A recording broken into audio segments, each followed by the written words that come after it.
तारी बंसी माडोले नरनार अम्मियों तारवा भाभ्यों ने तारवा तारो सरदार कान तारी बंसी माडोले नरनार हे कान तारी बंसी माडोले नरनार सत्याने स्थापवा सत्यने उथापवा सत्याने स्थापवा सत्यने उथापवा सत्याने स्थापवा सत्यने उथापवा सत्याने स्थापवा सत्यने उथापवा आयो भारत मातारो अवतार कान तारी बंसी माडोले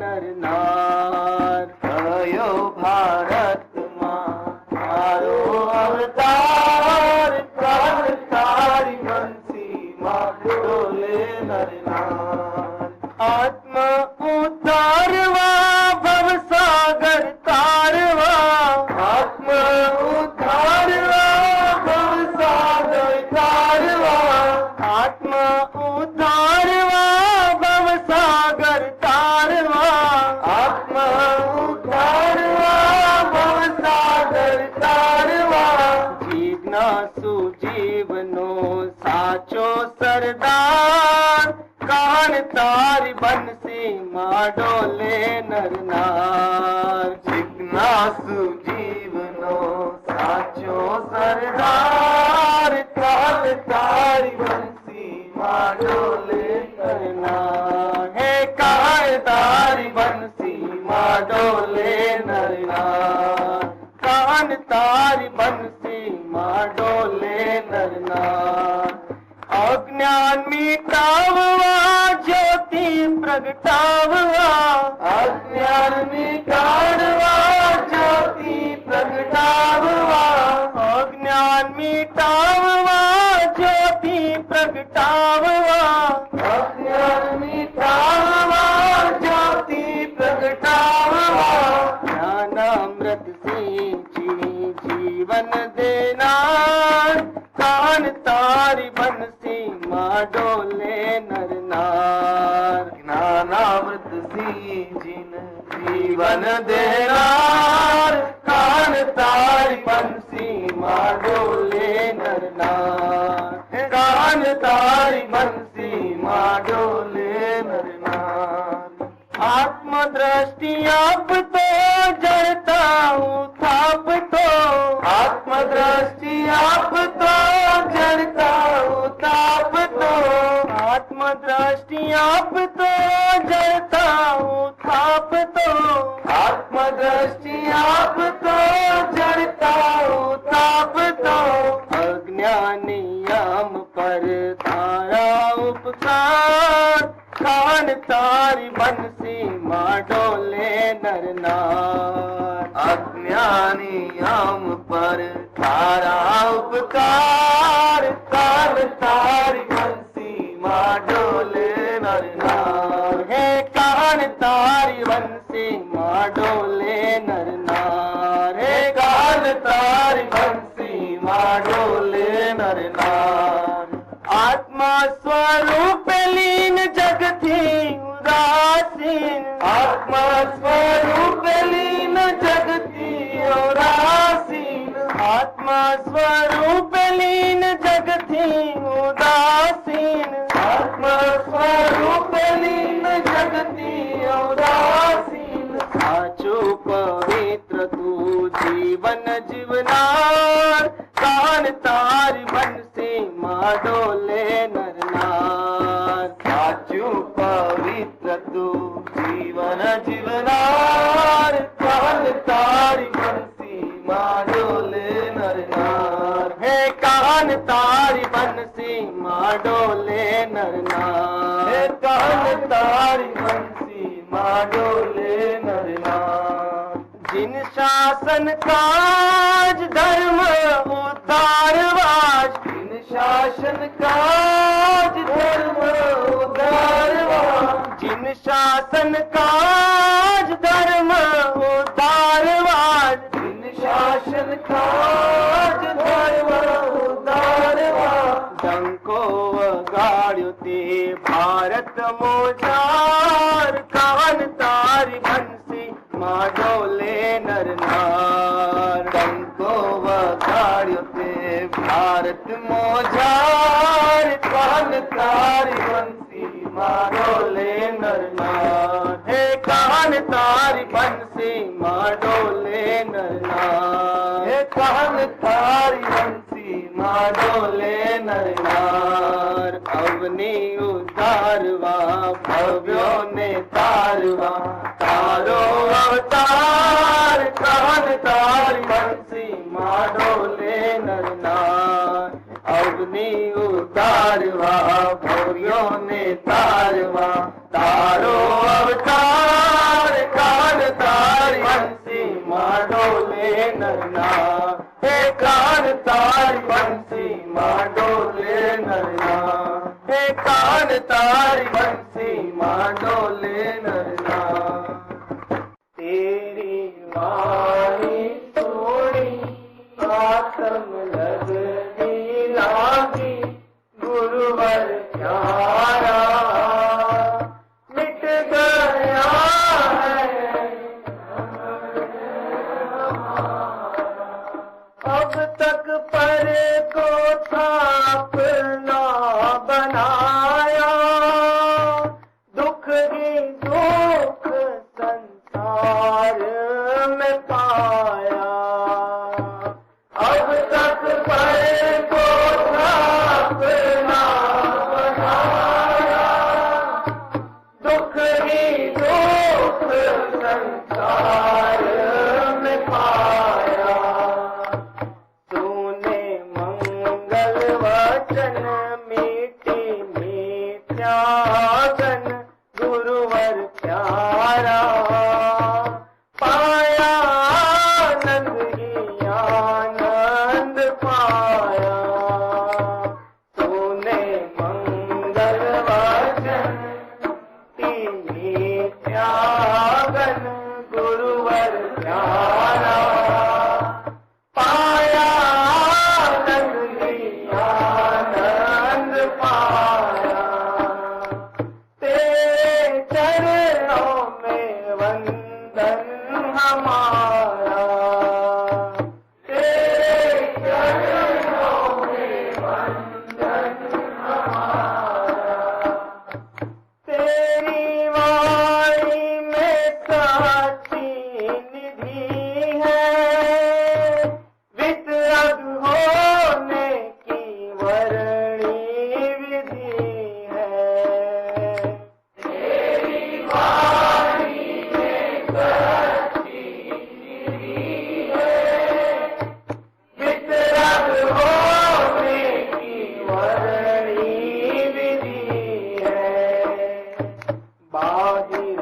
भाव भागे अंतर भाव जागे, गुरुवर प्यारा मिल जाए परमात्म सहारा, बाहिर भाव भागे अंतर भाव जागे, गुरुवर प्यारा मिल जाए परमात्म सहारा, मिल जाए परमात्म सहारा, मिल जाए परमात्म सहारा, पर्याय भाव को दूर भगावे, ध्रुव भाव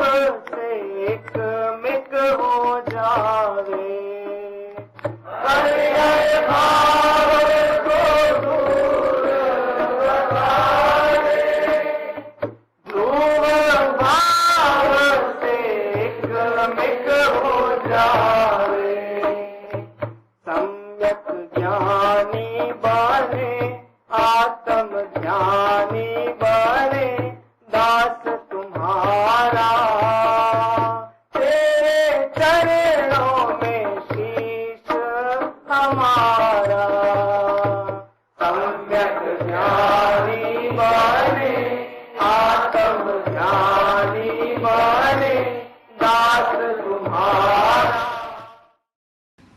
તારીખ 6/9/2008 પૌનૂર સ્થળે 10 લક્ષણ ધર્મમાં ઉત્તમ આર્જવ ધર્મ ઉપર પૂજ્ય શ્રી વિરેન્દ્રભાઈનું પરમ સત્સંગ.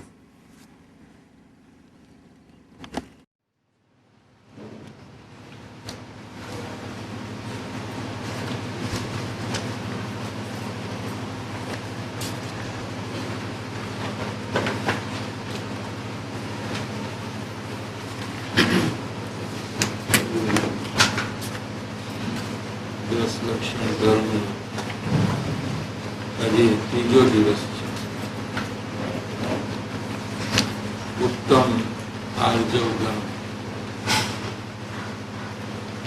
ઉત્તમ આર્જવ એટલે સમ્યક દર્શન પૂર્વકની વિતરાગી સરળતા, આત્માના નાયક સ્વરૂપમાં કપટનો ભાવ જ ઉત્પન્ન થવા ન દેવો, તે ઉત્તમ સરળતા. આત્મા જ્ઞાન આનંદની મૂર્તિ, ક્રોધ માન માયા લોભ રહિત છે. એને જેવો છે તેવો સમજવો અને શ્રદ્ધામાં વક્રતા ન કરવી, તે સમ્યક દર્શન રૂપ સરળતા છે. અને ચૈતન્ય સ્વરૂપને જેમ છે તેમ ન માનતા સ્વરૂપની આડાઈ કરીને પુણ્ય પાપ વાળું માનવું, તે અનંત કપટ છે. કોઈ પરના સંગથી કે પુણ્ય પરિણામથી આત્માને લાભ માનવો, તે વક્રતા છે, અનાર્યતા છે. આર્ય એટલે સરળ, જેવું સહજ નાયક મૂર્તિ આત્મ સ્વરૂપ છે તેવું જ માનવું, જરાય વિપરીત ન માનવું, તે સરળતા છે. तीसरा धर्म आज उत्तम आर्जव है. आर्जव का मतलब ये है कि सम्यक दर्शन पूर्वक वितरागी सरलता होना. जैसा अपने आत्मा का स्वरूप है ऐसा स्वरूप का अनुभव कर कर स्वीकार करना, ये उत्तम आर्जव है. आत्मा ज्ञान और आनंद की मूर्ति है. आत्मा में ज्ञान, अनंत ज्ञान भरा है, अनंत आनंद भरा है, और क्रोध मान माया लोभ रहित है. क्रोध मान माया लोभ का अंश भी आत्मा में नहीं, स्वरूप में नहीं. ऐसे अपने आत्मा को समझ कर स्वीकार करना और अनुभव करना, और श्रद्धा में वक्रता न करनी, विपरीतता ऊंधाई न करना, यानी अपने आत्मा को पुण्य पाप वाला नहीं मानना, ये वक्रता है. ये सम्यक दर्शन रूप सरलता है. पुण्य पाप के भाव जो है ये स्वरूप से विपरीत भाव है. अपना आत्म स्वरूप जैसा है वैसे नहीं है पुण्य पाप के भाव, बल्कि उससे विपरीत भाव. ये स्वरूप में आड़ाई करनी, પોતાના આત્માને પુણ્ય પાપ વાળું માનવું, તે અનંત કપટ છે. निश्चय कपट की व्याख्या है. व्यवहार में लौकिक में तो जो मन में होता है वो वाणी में न आना, और वाणी में जो होता है वो वर्तन में न आना, ये कपट है, ये लौकिक है. यहाँ अलौकिक स्वरूप बताना है कि जब आत्मा पुण्य पाप के भाव से रहित है और आनंद और ज्ञान से सहित है, ऐसे अपने आत्मा का स्वीकार नहीं करना, बल्कि उसको पुण्य पाप वाला मानना, ये अनंत कपट है. अनंत क्यों कहा? कि इससे अनंत बंधन होता है. जो लौकिक कपट है उससे अल्प बंधन होता है. और ये जो कपट है अपने स्वरूप के बारे में, ये अनंत बंधन का कारण है। कोई वर्णासंग थी કે પુણ્ય પરિણામથી આત્માને લાભ માનવો તે વક્રતા છે। दूसरे के कारण से हमको लाभ होता है ऐसा मानना ये वक्रता है, अनार्यता है। आत्मा में अनंत शक्ति है अपना प्रयोजन बुद्ध स्व कार्य करने की। ऐसे आत्मा को दूसरे से लाभ होता है, पर पदार्थ से लाभ होता है, ऐसा श्रद्धान करना ये वक्रता है, अनार्यता है। आर्य यानी सरलता। जेवुं सहज ज्ञायक मूर्ति आत्म स्वरूप है तेवुं ज मानवुं, જરાય विपरीत न मानवुं ते सरलता है। अने चैतन्य स्वरूपनी समजणमां आडाई करीने कोई विकल्प के व्यवहारना आश्रय लाभ मानवो ते अनार्य। व्यवहार के आश्रय से, पर पदार्थ से मुझे लाभ होता है ऐसा मानना ये अनार्यता, वक्रता है, कपट है। व्यवहार रत्नत्रय पण रागरूप है, ते आत्मानुं स्वरूप नहीं। व्यवहार रत्नत्रय माने रत्नत्रय, त्रय माने तीन, रत्न माने सम्यक दर्शन, सम्यक ज्ञान और सम्यक चारित्र। लेकिन व्यवहार का यानी राग है, देव गुरु शास्त्र की श्रद्धा, ये व्यवहार रत्नत्रय है राग क्या, इसलिए उसको व्यवहार रत्नत्रय कहने में आता है। ये व्यवहार रत्नत्रय पण राग रूप है, श्रद्धान रूप नहीं है। और वो आत्मा का स्वरूप नहीं है। देव गुरु शास्त्र के प्रति जो बहुमान का राग है वो आत्मा का स्वरूप नहीं है, आत्मा के स्वरूप से विपरीत भाव है। आत्मा तो ज्ञायक स्वरूप पुण्य पाप रहित है और व्यवहार रत्नत्रय तो ये पुण्य भाव है। व्यवहार रत्नत्रय रूप पराश्रित भाव थी तेने लाभ मानवो ते अनंत कपट नु सेवन है। देव गुरु शास्त्र की श्रद्धा से हमको लाभ होता है ऐसा मानना ये कपट है। यहाँ तक लिया है। संसार में तो दूसरे से लाभ होता है ये भी कपट है, लेकिन देव गुरु शास्त्र से आत्मा को लाभ होता है ऐसी अंतर मान्यता भी कपट है।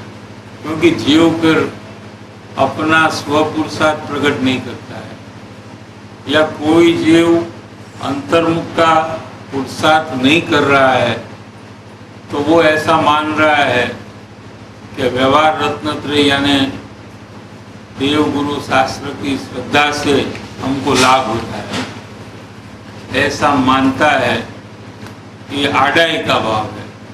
अपने स्वरूप में जो पुरुषार्थ करना चाहिए ये पुरुषार्थ नहीं करता है और इसका कारण पर से मुझे लाभ होता है ये मान्यता है। समझ में आया? जो जीव अंतर्मुख होने का पुरुषार्थ नहीं करता है,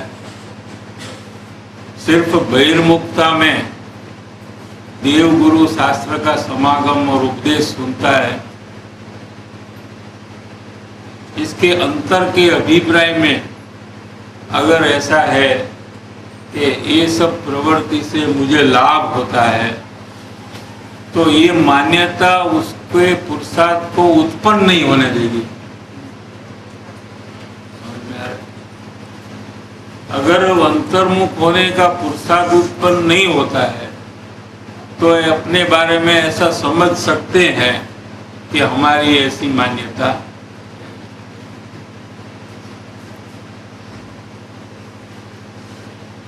व्यवहार रत्नत्रयी पराश्रित भाव है और आत्मा स्वाश्रित भाव में प्रकट होता है।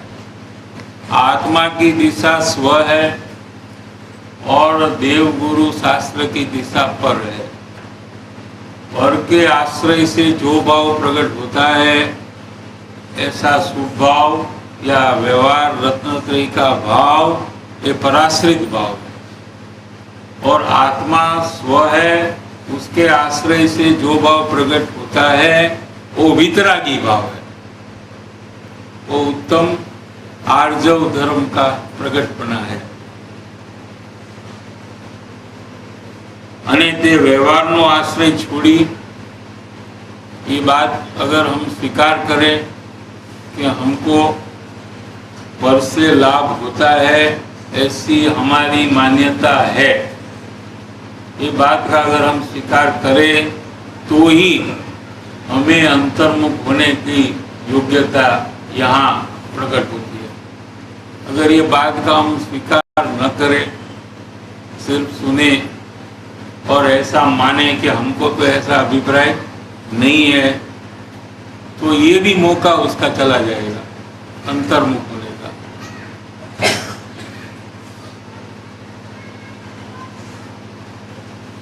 निश्चय शुद्ध ज्ञाता स्वभावने जाणवो मानवो અને તેમાં સ્થિર થવું તે ઉત્તમ આર્જવ ધર્મ છે। એ ઉત્તમ આર્જવ ધર્મ है। स्वभावनी श्रद्धा ने ज्ञान थया पछी आत्मा का ज्ञान और आत्मा का श्रद्धा अनुभव सहित होने के बाद मुनि दशा में जे व्यवहार रत्नत्रयनी वृत्ति उठे ते राग है। मुनि को भी व्यवहार रत्नत्रय का देव गुरु शास्त्र की श्रद्धा का भाव ये राग है। समझ में आया कि व्यवहार विकल्प वाली दशा में जो देव गुरु शास्त्र के प्रति बहुमान का भाव ये राग है। ते कई उत्तम आर्जव धर्म नहीं। मुनिराज को भी कोई ये उत्तम आर्जव धर्म नहीं है, तो हमको तो हो ही नहीं सकता है। पण राग रहित थईने जेटलो स्वरूप में ठळ्यो तेटलो मुनिराज ने उत्तम आर्जव धर्म है। तीन कषाय का अभाव हुआ है, इतना आर्जव धर्म प्रकट हुआ है मुनिराज को। खरेखर तो आत्माना वितराग भावमां ज उत्तम समाधि 10 धर्मों आवी जाय छे। 10 धर्म जो है ये वितरागी पर्याय में समा जाते हैं।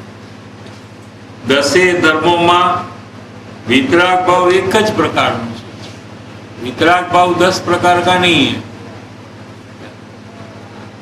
10 धर्म में वितराग भाव तो एक ही प्रकार का है और एक वितराग भाव में 10 धर्म समा जाते हैं।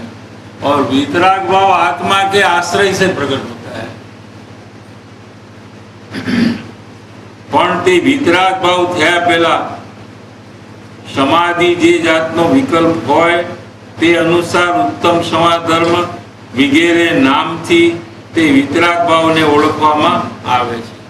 वितरागता प्रकट होने के पहले जो अंत में अज्ञान की भूमिका में जो वितराग भाव यानी उत्तम समाधि धर्म प्रकट करने का जो शुभ भाव है उसको आरोप से उत्तम क्षमा कहने में आता है। लेकिन कब कि जब उत्तम क्षमारूप वितराग भाव प्रकट हो तब अज्ञानी को जो क्षमा का भाव आता है उसको तो व्यवहार से उत्तम क्षमा या क्षमा कह नहीं सकते। क्यों कि उसके उत्तर रूप उसके बाद जो उत्तम क्षमा रूप धर्म प्रकट होना चाहिए वो प्रकट नहीं होता है। समझ में आ रहा है? जिसको उत्तम क्षमा रूप धर्म प्रकट हुआ अज्ञान दशा का अभाव पूर्वक, उसको अंत में जो क्षमा का भाव जो हुआ था विकल्प में, उसको आरोप से उत्तम क्षमा कह सकते हैं, नाम थी। क्यों कि व्यवहार से वो शुभ भाव उत्तम क्षमा का निश्चय क्षमा की उत्पत्ति का कारण हुआ, इसलिए कारण में कार्य का उपचार करने की जैन दर्शन में सिस्टम है। क्या? ऐसे आरोप से उसको उत्तम क्षमा कह सकते हैं।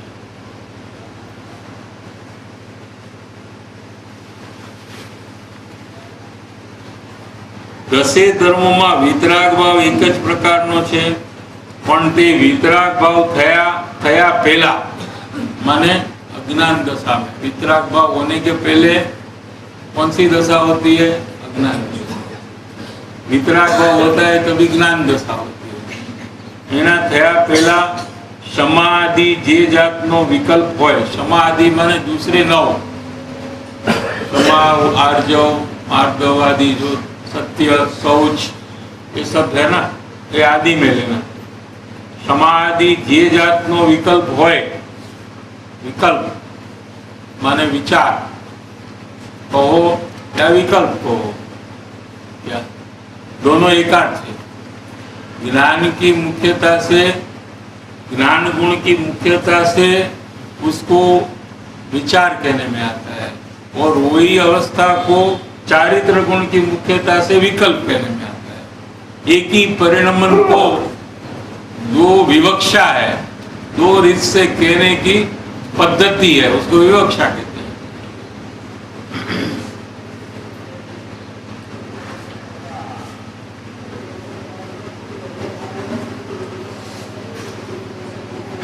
पण ते वितराग भाव थया पहला समाधि जे जातनो विकल्प होय ते अनुसार उत्तम क्षमा धर्म वगैरे नामथी ते वितराग भावने ओळखवामां आवे छे, अने ते शुभ विकल्पने उपचारथी उत्तम समाधि धर्म कहेवामां आवे छे। उपचार से, क्योंकि वास्तविक जो वितराग धर्म है वो प्रकट हुआ है उसके बाद, इसलिए पूर्व भूमिका में जो विकल्प था उत्तम समाधि का, उसको उपचार से समाधि धर्म कहने में आता है। विकल्प जो एक बार ज्ञान दशाમાં થશે, જે વિકલ્પ આવે છે, વિતરાગ ભાવથી પૂર્વ દશામાં જે વિકલ્પ આવે છે, એને અજ્ઞાન દશામાં કેવી રીતે? જ્ઞાન દશામાં ઉત્તમ ક્ષમા અથવા કાંઈ પણ આદિ, એટલે આરોપથી કીધું ને, આરોપ કરવો એટલે નથી અને કેવું, ઉપચાર એટલે નથી અને કેવું, સમજાય છે કે એવું વ્યવહારનું કથન છે। જેમ ઘીનો ઘડો છે, ઘીનો ઘડો હોતો જ નથી ક્યારે, માટીનો હોય, સ્ટીલનો હોય, પણ એને ઘીનો કેવો, એટલે એ સત્યાર્થ છે કે નથી? सत्यार्थ नहीं। घड़ा तो मिट्टी का हो या स्टील का हो, लेकिन उसमें घी है, इसलिए उसको घी का घड़ा कहते। पानी का ग्लास, ग्लास पानी का होता है कि कांच का होता है या स्टील का होता है? फिर भी हम बोलते हैं ना पानी का ग्लास दो, लेकिन बोलने वाला और सुनने वाला दोनों समझ जाता है कि जिसमें पानी भरा है वो ग्लास की बात हो रही है। समझ में आया कि ऐसा भी ले सकते और आप कहते हैं ऐसा भी ले सकते। कैसे कि जैसे कोई किसी को आत्मज्ञान हुआ हो और उत्तम समाधि धर्म का तो अंश से परिणमन चालू है उनको 24 घंटे, क्योंकि जितनी शुद्धता है, वितरागता है, उतना उत्तम समाधि धर्म का परिणमन भी है। और सविकल्प दशा में उनको क्षमा का भाव आए और वो दशा के बाद निर्विकल्प हो जाए तो वो उसको उपचार से उत्तम क्षमा वो विकल्प को कह सकते हैं। ऐसी भी एक विवक्षा यहाँ ले सकते हैं। और अज्ञानी में भी अंतिम भाव, जो वीतरागता प्रकट होने के पहले, उसमें कारण का उपचार देते हैं। પણ ત્યાં એક જ ભાવ રહેશે. 10 જે ભાવ છે સંકલ્પ ક્ષમા એટલે આદિમાં ગમે તે એક હોઈ શકે. ના અજ્ઞાનીની ભૂમિકામાં એક જ ભાવ પછી પ્રમુખ થશે. જ્ઞાન દશા કારણ કાર્યનું આપણે કારણ આપે છે. પણ વિકલ્પ તો એક જ હોય ને. અહીંયા વિકલ્પની વાત છે, પરિણમનની વાત નથી. अभी निषेध किया था ना उसका, अभी निषेध किया था कि निश्चय के साथ ही जो व्यवहार है वो व्यवहार है। तो यहाँ भी घटा रहे वितराग भाव से पहले, तो क्या समझते? कभी कभी ऐसा उपचार करते हैं। पूर्वचर, हाँ, पूर्वचर पूर्व, अब पूर्व भूमिका में कारण कार्य का उपचार भी होता है। मैंने ज्ञान दशा होनी है। हाँ, ज्ञान दशा उसकी उत्तर कार्य है, उसका उत्तर कार्य है। अंतिम विकल्प उत्तम समाधि का हो और फिर अंतर्मुख जीव हो जाए, तो उसका जो अंतिम विकल्प है उसको उपचार से, व्यवहार से, निमित्त से वो कह सकते हैं, उसमें कोई गलती नहीं है इसमें। लेकिन वो व्यवहार से, निश्चय कारण नहीं है। निश्चय कारण तो आत्मा का अवलंबन लेकर जो वितरागी पर्याय हुई है वो है। लेकिन जैसे हम कहते हैं ना, आपको आत्मज्ञान हुआ तो आपके जो ज्ञानी गुरु है उसके प्रति आपको उपचार आएगा कि नहीं आएगा? तो क्या उससे हुआ है, क्या उनसे हुआ है क्या आत्मज्ञान? तो आता है कि नहीं? ऐसी उनसे उनको निमित्त नाम कब मिलता है? गुरु को जब ये कार्य करे तब। जब ये कार्य न करे तो ज्ञानी को निमित्त कह सकते हैं कि नहीं कह सकते? या देवगुरु शास्त्रों को निमित्त कब कहते हैं? कि जब वो अंतर्मुख होकर देवगुरु शास्त्र ने जैसा कहा वैसा करे। देवगुरु शास्त्र यही कहता है, तू अंतर्मुख हो जा। ऐसा जब करे तो उनको देवगुरु शास्त्र निमित्त है, ऐसे कह सकते हैं। लेकिन हम तो ऐसे करे बिना भी देवगुरु शास्त्र को निमित्त कहते हैं। तो आपके राग के परिणाम में देवगुरु शास्त्र निमित्त है क्या? आपको तो शुभ भाव हुआ है उनका बहुमान का, भक्ति का, तो वो शुभ भाव में आप देवगुरु शास्त्र को निमित्त कह सकते हैं। शुद्ध निमित्त है, यहाँ अशुद्ध उपादान है। मेल बैठता है, निमित्त का आरोप नहीं बैठता है वहां। अशुद्ध उपादान है, यहाँ शुभ भाव है। शुभ भाव है, ये अशुद्ध भाव है। दो भाव है, एक शुद्ध भाव और एक अशुद्ध भाव। अशुद्ध भाव के दो भेद, शुभ और अशुभ। समझ में आया कि नहीं? सामने देवगुरु शास्त्र शुद्ध है और उसके निमित्त से, उनके कारण से यहाँ हमें अशुद्ध भाव है। ऐसा उनके ऊपर निमित्त का आरोप आ सकता है या नहीं आ सकता? नहीं आ सकता।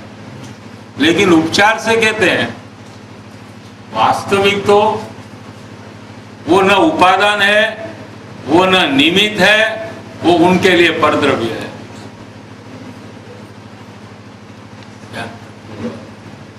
जैसे परद्रव्य के आश्रय से शुभ शुभ भाव होता है, ऐसे उनके लिए वो परद्रव्य है देवगुरु शास्त्र। उनके लक्ष्य स्वभाव, उनके लक्ष्य हुआ भाव, उनका उनके लक्ष्य हुआ भाव, स्वभाव जो है उनके लक्ष्य न तो दुनिया के लक्ष्य होता है, किसी के भी लक्ष्य होता है। आपको शुभ अशुभ भाव, पाप भाव कुटुंब परिवार के लक्ष्य हुआ है और पुण्य भाव देवगुरु शास्त्र के लक्ष्य हुआ है।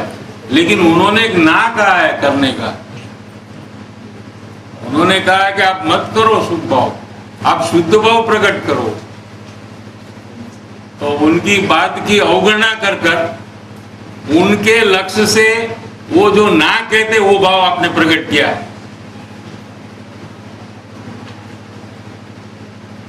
वो सही किया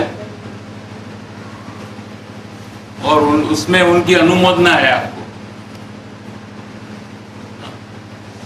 उनसे क्या ये भाव कर कर आप उनको प्रसन्न किया है क्या?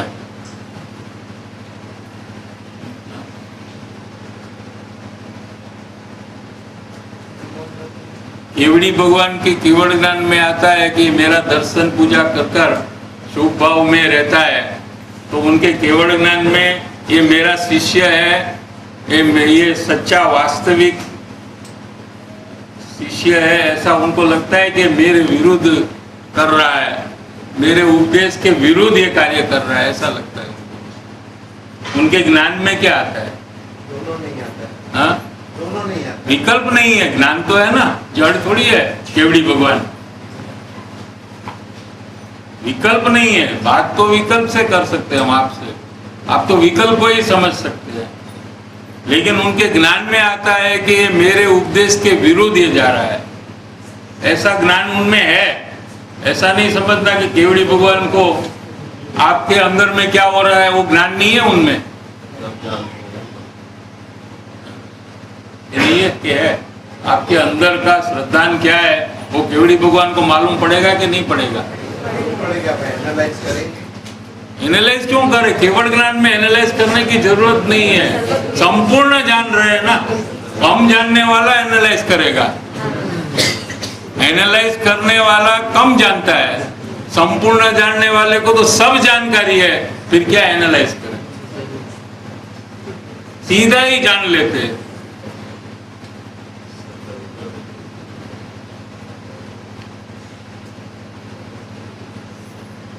लेकिन केवड़ी भगवान ऐसा भी जानते हैं कि ये जीव की ऐसी योग्यता है, ये अपनी योग्यता से ऐसा करता है, और जो अपना आत्म कल्याण या केवड़ी भगवान की बात मानकर करता है वो भी उनके बारे में भी ऐसा समझते कि इसकी योग्यता से ये करता है, हमारे कारण से करता है, ऐसा केवड़ी भगवान नहीं जानते हैं। माने संपूर्ण जानते हैं, तो इसमें सब बात आ जाती है।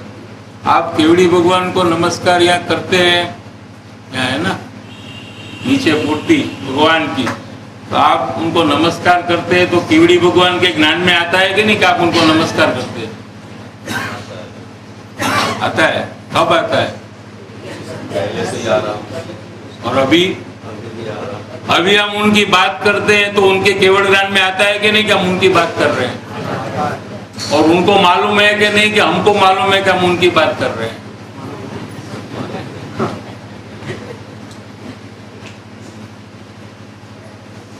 उनको मालूम है कि नहीं कि हम जानते हैं कि वो हमको ऐसी बात करते हुए जानते हैं। है कि नहीं? केवड़ ज्ञान में तो सब जाना जाता है। हमारा और केवड़ी भगवान का तो डायरेक्ट कनेक्शन है।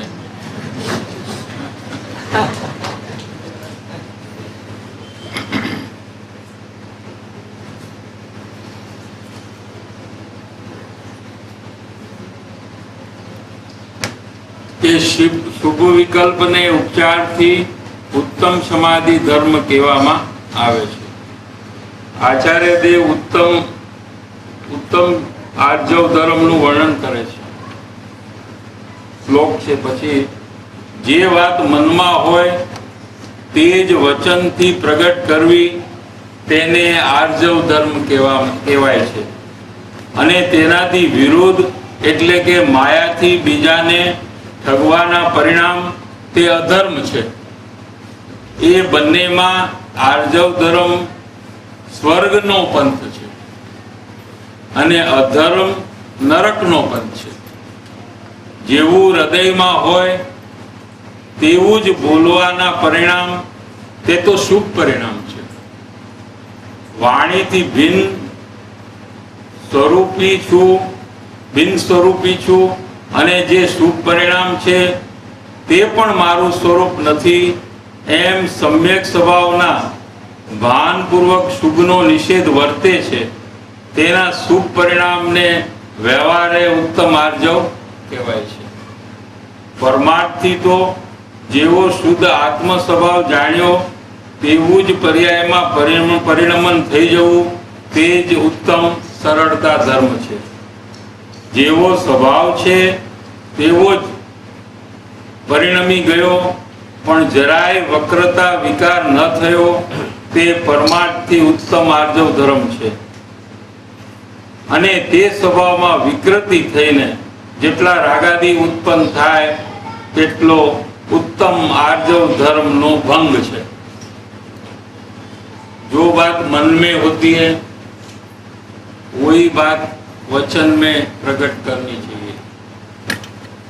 इसको आर्जव धर्म कहने में आता है. इससे विरुद्ध એટલે કે माया, दूसरे को ठगने का परिणाम તે अधर्म છે. ये बनने में आर्जव धर्म स्वर्ग नो पंथ है. जो विकल्प है आर्जव धर्म नो, ऐसा जो विकल्प है ये शुभ भाव है और ये शुभ भाव है ये स्वर्ग का पंथ है, स्वर्ग में जाने का भाव है. जब ये किसी पे अगर क्रोध या कुछ आता है, क्रोध के भाव कुछ चलते हैं तो उस वक्त इमीडिएटली जब क्रोध के भाव चलते हैं अंदर में किसी के प्रति तो वैसा तो बोल नहीं सकते. तो जब वो रोकते भी है तो लगता है कि एक तो मैं इसको क्रोध कर रहा हूँ और बोलने में उसको मतलब अच्छा बोल रहा हूँ, तो उस वक्त कैसे करना? मैंने क्रोध आता है तो किसी के प्रति समझो क्रोध आ रहा है तो हम अगर डायरेक्ट बोले भी नहीं उसको, लेकिन फिर नेक्स्ट मोमेंट ऐसा भी थोड़ा उसको शांति से बोले तो ऐसा लगता भी है कि मैं इसके प्रति क्रोध कर रहा हूँ लेकिन अभी शांति से भी बोल रहा हूँ, तो वो सही नहीं है. ये आपका कहना ये है कि क्रोध आए तो क्रोध कर देना चाहिए, ऐसा वो सरलता है, ऐसा कहना है आपका? नहीं, ऐसा कि लाइन है तो वही पूछना था. आपका प्रश्न वो है क्या? हाँ. यहाँ तो क्या है वो तो हम बात करेंगे, लेकिन आपका प्रश्न क्या है? ये भी एक प्रश्न कि हमको किसी के प्रति गुस्सा आए तो हम उसको छुपाना या व्यक्त कर गुस्सा कर देना, और करे तो वो सरलता है और न करे तो कपट है, यही प्रश्न है. हाँ, ये इसके अलावा वो एक भी था कि जैसे क्रोध कर देते हैं, क्रोध मन में आ जाता है और नेक्स्ट मोमेंट उसको मैं क्रोध में मैं तेरे ऊपर गुस्सा नहीं हूँ ऐसा दिखाने के लिए भी समझो हम शांति से बात करें उसको, तो ये भी गलत है. पहली गलती है कि क्रोध आया वही पहली गलती है. क्या? तो अपनी इच्छा के विरुद्ध कोई कार्य करता है तो हमको क्रोध आता है. अपनी इच्छा के अनुरूप कार्य करता है तो हमें शांत भाव होता है. तो हमें ऐसा सोचना चाहिए कि जैसे जिसको जो योग्यता है, जिसको जैसा करना है वैसा ही वो करता है. हमारी इच्छा से तो दूसरे लोग सब करेंगे, हम किसकी इच्छा से करते हैं? हम दूसरे की इच्छा से तो नहीं करते, तो दूसरा भी हमारी इच्छा अनुसार नहीं करेगा. ऐसा विचार कर कर समाधान करना चाहिए. ऐसा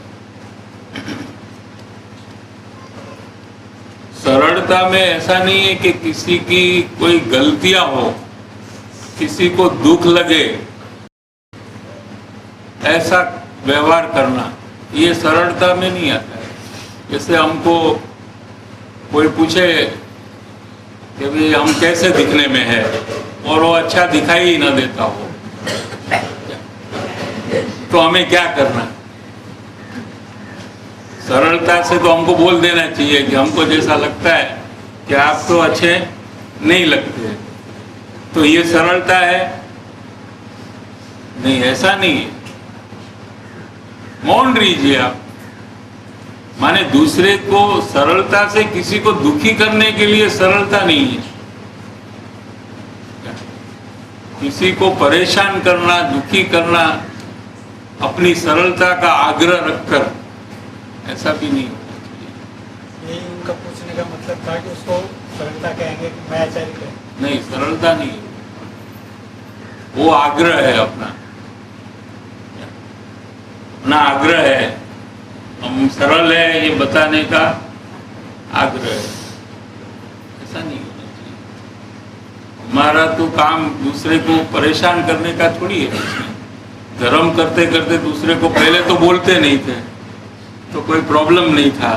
अभी सरलता के नाम पे सबकी गलतियां निकाले क्योंकि हमको लगता है इसलिए हमने बोल दिया। और जैन धर्म में कहा है कि सरलता प्रकट करनी चाहिए, ऐसा नहीं है। वो बैलेंस थोड़ा रखना पड़ता है इसमें समझिए।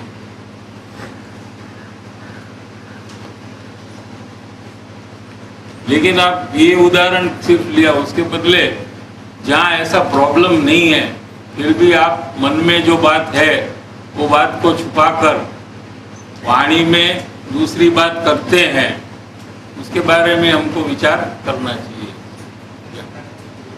जैसे कि हाँ? तो मन में ऐसा है और वाणी में ऐसा आ रहा है, तो वाणी में बोलने के बाद में जब पछतावा होता है कि अरे मन में तो ऐसा था और वाणी में ऐसा निकला, तो जाकर खुला कर देना चाहिए। पहले तो बोलना नहीं चाहिए ऐसा, जैसा मन में है ऐसा ही बोलना या मौन रहना। अगर भूल से बोल दिया तो फिर व्यक्त करना चाहिए उनको जाकर। इतना हमारे में हिम्मत, करेज होना चाहिए कि हमारे दोस्त को हम स्वीकार करें और उनको बता दें कि हमारी गलती है, ऐसा बता देना चाहिए कि हमने आपको झूठी बात कही है, वास्तविक तो हमारे मन में ऐसा था। ऐसा अपना दोष का स्वीकार करना चाहिए तो सरलता धीरे प्रकट होगी। लेकिन दोष को छुपाएंगे क्या, और उसके लिए हम चर्चा में उतर जाएंगे कि हमने तो ऐसा, हमारा कहना नहीं था, हमारा तो ऐसा ही कहना था, या आप तो हमारे बारे में हर एक बार गलती अर्थ करते हैं, हम जो कहते हैं वो अर्थ आप नहीं करते हैं। ऐसा करना ये असरलता का परिणाम है, वक्रता का परिणाम है, आड़ाई का परिणाम है। और इसका फल तिर्यंच गति है। स्वरूप से आड़ाई करना, कपट माने आड़ा चलना, सरल माने सीधा, कपट माने आड़ा। तो सरलता है तो ये मनुष्य भाव मिलता है, सरलता के पुरुष का भाव जो मिलता है वो सरलता के, अभी हमको मिला है ना ये जो भाव, ये पूर्व में हमने सरलता की है, इसका फल है ये।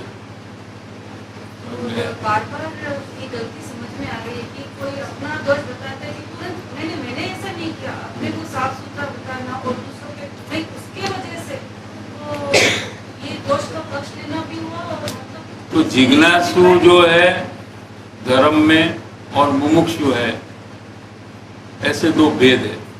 एक जिज्ञासु है माने धर्म में आकर सब समझना चाहता है, धर्म का स्वरूप, सिद्धांत, आत्मानुभव की बात, वेद विज्ञान की बात, ये सब सुनना समझना उसको पसंद है, इसको जिज्ञासु कहते हैं। लेकिन ये जिज्ञासु जब मुमुक्षु बनता है तो उसमें एक चेंज आता है कि उसके अंदर में दोष का स्वीकार करने की शक्ति की व्यक्ति होती है। वो जब ये चालू करता है तभी वो मुमुक्षु बनता है, तब तक वो मुमुक्षु नहीं है।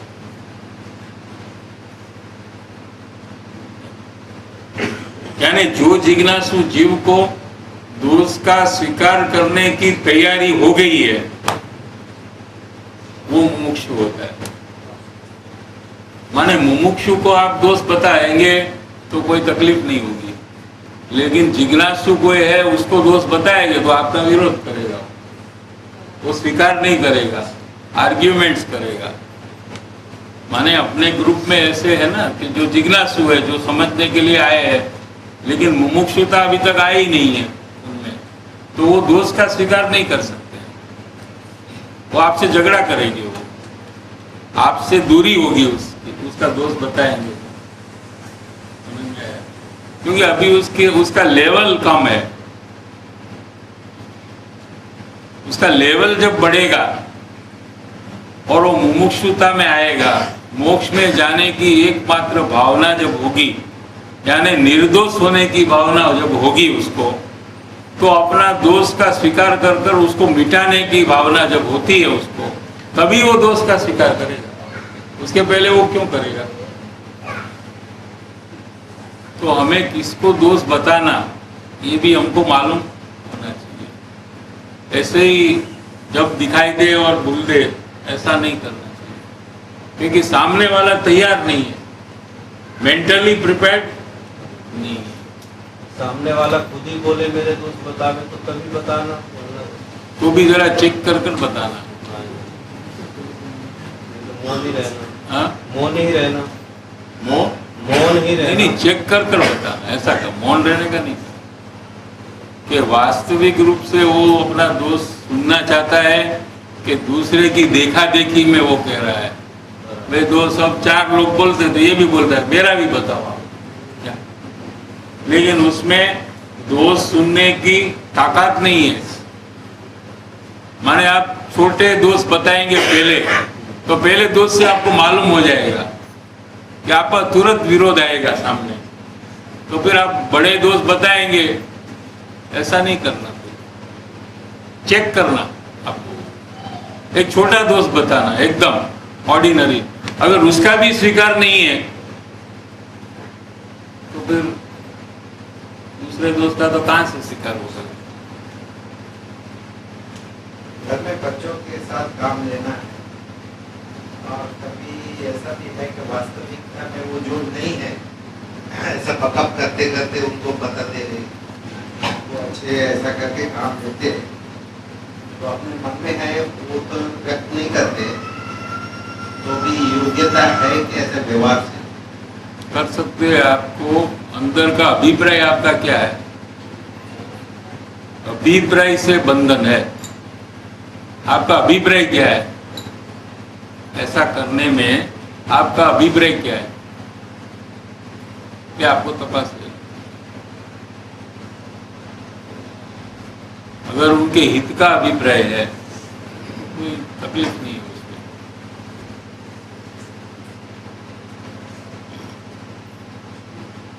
यहाँ तो क्या है कि मुमुक्षु की जो भूमिका है वो अभिप्राय बदलने की है, परिणाम बदलने की नहीं है। मुमुक्षु अज्ञानी है, इसको जो अभिप्राय है झूठ बोलने का, झूठ बोलता है और झूठ बोलने का अभिप्राय होना, ये 2 चीज अलग है, थोड़ी सूक्ष्म है। अभिप्राय ये थोड़ा जैसे व्यापारी है, उसको नफा करने का अभिप्राय होता है। अभिप्राय को पकड़ना है ना, तो आप यहाँ से थोड़ा पकड़ सकते हैं कि व्यापारी होता है तो वो नफा करता भी है और उसको नफा करने का अभिप्राय भी होता है। समझ में आ रहा है कि नहीं? तो वो खर्चा करेगा तो भी नफा करने के लिए खर्चा करता है कि नहीं? अगर उसका दुकान का रिनोवेशन करेगा तो क्या दिखाई देगा? खर्चा कर रहा है, 50 लाख का रिनोवेशन कर देता है। तो कोई कहेगा ये पागल है, कमाने के लिए कर रहा है या क्या कर रहा है? दूसरे को ऐसा लगता है, लेकिन इसको मालूम है कि मैं 50 लाख का फर्नीचर बनाऊंगा तो 5 करोड़ कमाने वाला हूं। तो 50 लाख के खर्च में भी 5 करोड़ कमाने का अभिप्राय है।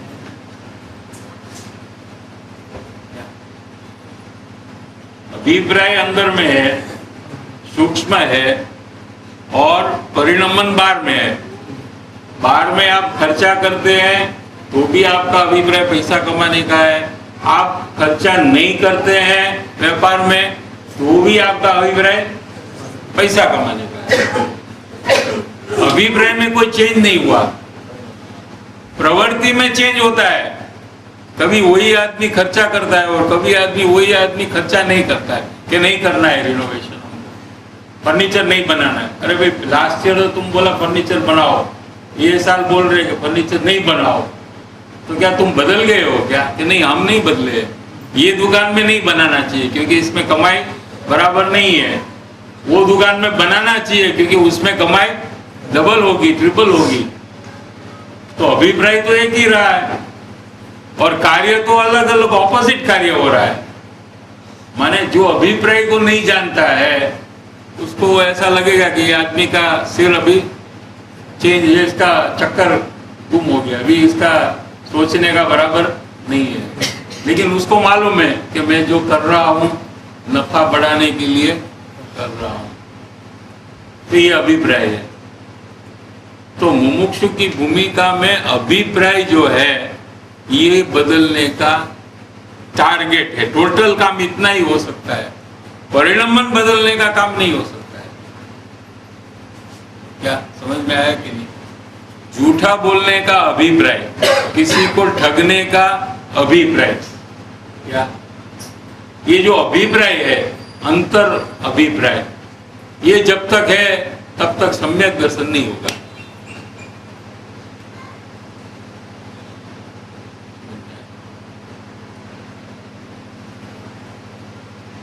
इसलिए अभिप्राय जब पलटता है तभी उसको सम्यक दर्शन होता है।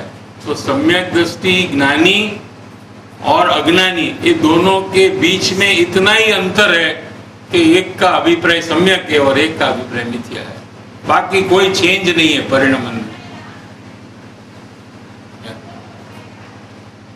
चौथे गुणस्थान वर्ती का अभिप्राय सम्यक है, उतना उसमें चेंज होने पर चौथा गुणस्थान प्रकट होता है। और फिर आचरण का तो पंचम गुणस्थान से चालू होता है। एक देश पांचवें गुणस्थान में होता है, अंश से माने एक देश, और पूर्ण अंश से छठे गुणस्थान में आचरण होता है। तो ये आचरण की भूमिका नहीं है, मुमुक्षु की भूमिका है, ये आचरण की भूमिका नहीं है। ज्ञानी की भी नहीं है तो मुमुक्षु की कहां से होगी? लेकिन अभिप्राय विपरीत है तो अज्ञान रहता है, और अभिप्राय सम्यक हो तो ज्ञान होता है। तो ये अभिप्राय को पकड़ना चाहिए कि आप अभिप्राय माने आपका हेतु क्या है, ये अभिप्राय है। जैसे कि हम ये सत्संग की प्रवृत्तियां की है तो इसका हेतु क्या है, या कोई ये सत्संग में आया है तो उसका अंतर हेतु क्या है? तो कोई आत्मज्ञान की प्राप्ति के लिए आया है, तो कोई जिनवाणी को सुनने के लिए आया है, तो कोई तीर्थ क्षेत्र के दर्शन के लिए आया है। जो जिसके लिए आया है वो उसका हेतु है, उसका अभिप्राय है, और वो हेतु अनुसार उसकी प्रवृत्ति है, और हेतु अनुसार उसका कार्य होता है। तो हम हमारे हेतु को तपास करने से हमको अपना अभिप्राय पकड़ में आता है। क्या हमने ऐसा निश्चय किया है कि यहाँ आने से हम अपना आत्मज्ञान को प्राप्त कर लेंगे? ऐसा नक्की कर आए क्या? नहीं आया। हमने टारगेट क्या नक्की किया है यहाँ आने के लिए? यहाँ जाकर क्या करेंगे हम? ये पहले से अभिप्राय में क्या है वो अनुसार कार्य। अगर अभिप्राय सही नहीं है तो कार्य भी सही नहीं होगा। जैसा आपको पता है दोष है, वो दोष इसमें चल रहे स्वीकार नहीं है तो मुमुक्षुता में नहीं है। दोष का स्वीकार नहीं है, हाँ, वो मुमुक्षु नहीं है। इसी बात सुन के एकदम तकलीफ होती है। तकलीफ क्यों करते? स्वीकार कर लो ना, बस हो गया ना। दोष का स्वीकार नहीं, मतलब ये बात सुन के एकदम इसमें तकलीफ का क्या बात है? आपको जिज्ञासु बनना है या मुमुक्षु बनना है? आपको क्या बनना है? आप सोचना चाहिए। दोष का स्वीकार करने में क्या है? आपको दोष आपका कोई स्वरूप तो नहीं है, ठीक है? आपका जो स्वरूप है वो तो परमात्मा स्वरूप है, और उसमें दोष का परिणमन तो वर्तमान एक समय का है। एक समय का जो परिणमन में आपको तकलीफ हो और आपका संपूर्ण जो पदार्थ है वो जो परमात्मा स्वरूप है उसका हर्ष न हो, ऐसा नहीं होना चाहिए।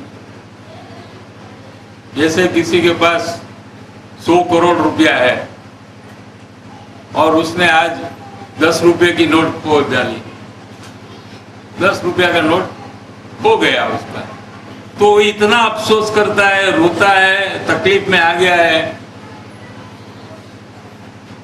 कि उसको ऐसा सोचना है कि मेरे पास 10 करोड़ है, 100 करोड़ है, इसमें 10 रुपया क्या है। ऐसे सोचकर उसको समाधान करना चाहिए।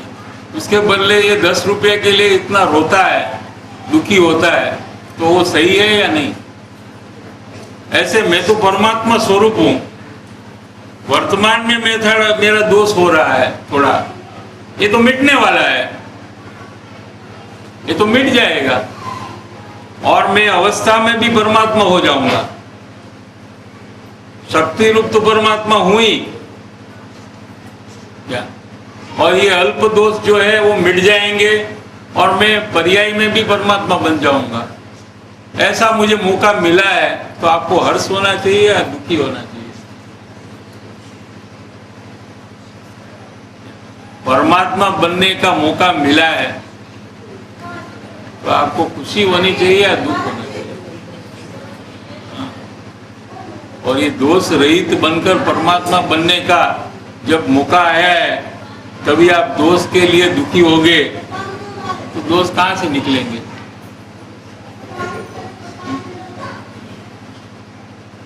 तो दुखी होने की कोई जरूरत नहीं है।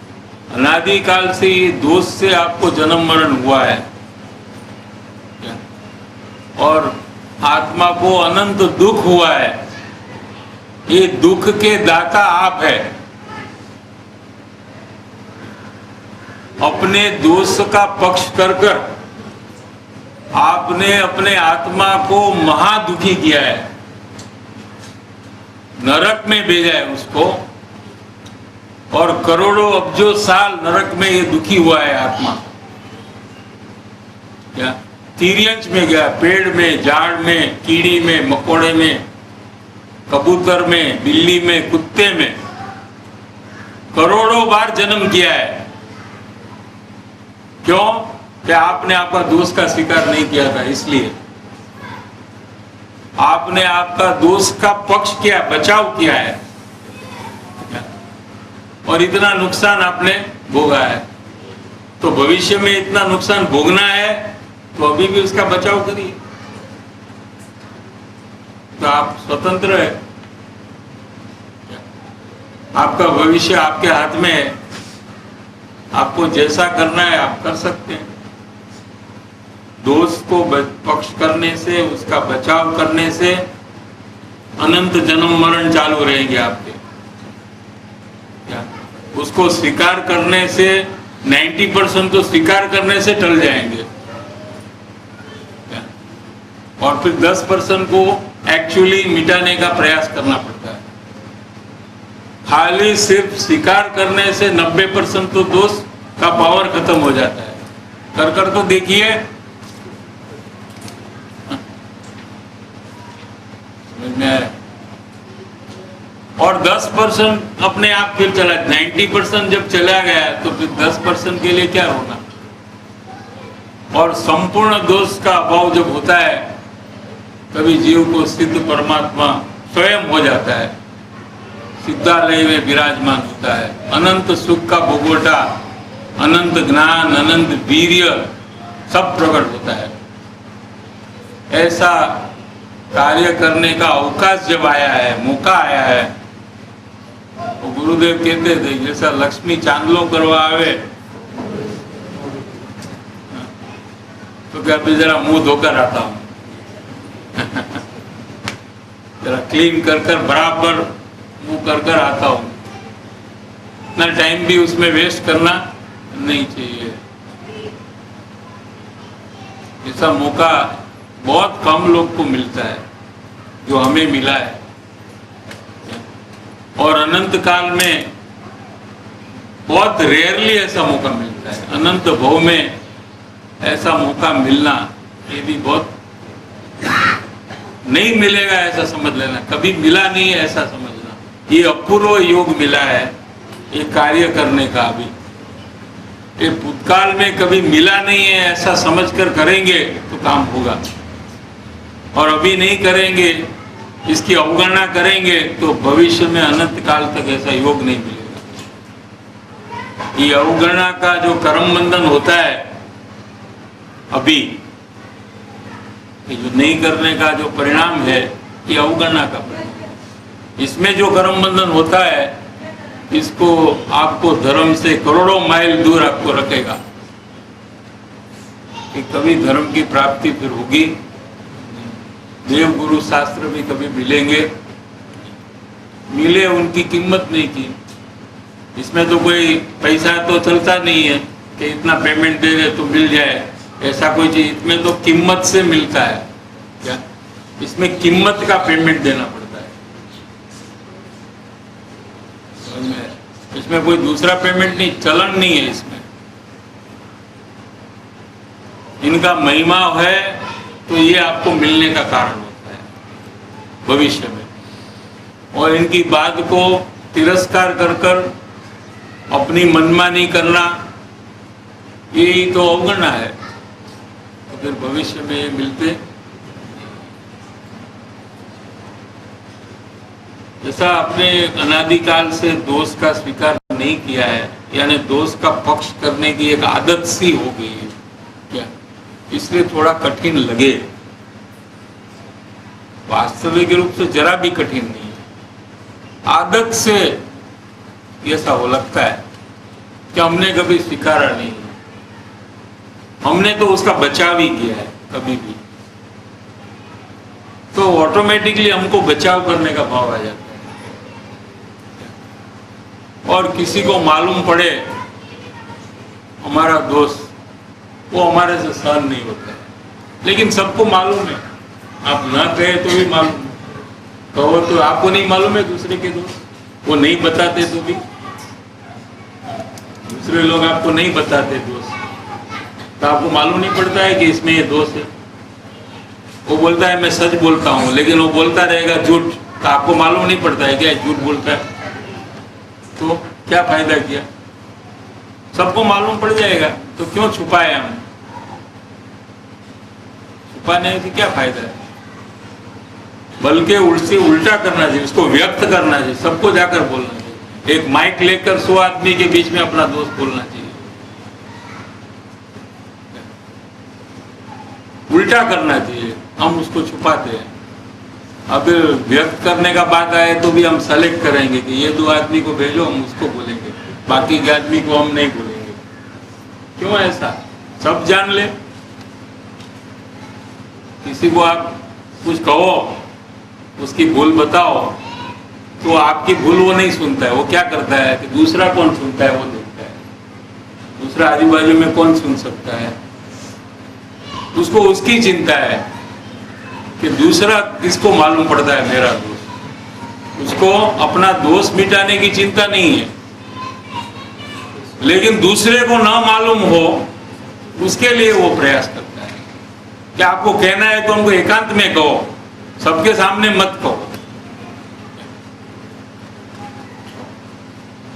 ऐसा होता है ना, ऐसा भी नहीं होना चाहिए। जिसको निर्दोष होना है उसको तो सब परिस्थिति में तैयार रहना चाहिए अपना दोष स्वीकारने का। सूक्ष्म से सूक्ष्म दोष का भी पक्ष नहीं होना चाहिए, अंदर में एक दोष भी नहीं रहना चाहिए। उसका अस्वीकार। दोष तो रहेंगे, दोष तो जीव को होते हैं, चारित्र गुण का परिणमन है। दोष है ये चारित्र गुण का परिणमन है, उसका अस्वीकार है ये दर्शन मोह है, ये मिथ्यात्व है। समझ में आया? तो हमको क्या मिथ्यात्व मिटाना है, ऐसा मुमुक्षु की भूमिका में मिथ्यात्व को मिटाने का प्रयास सतत होना चाहिए।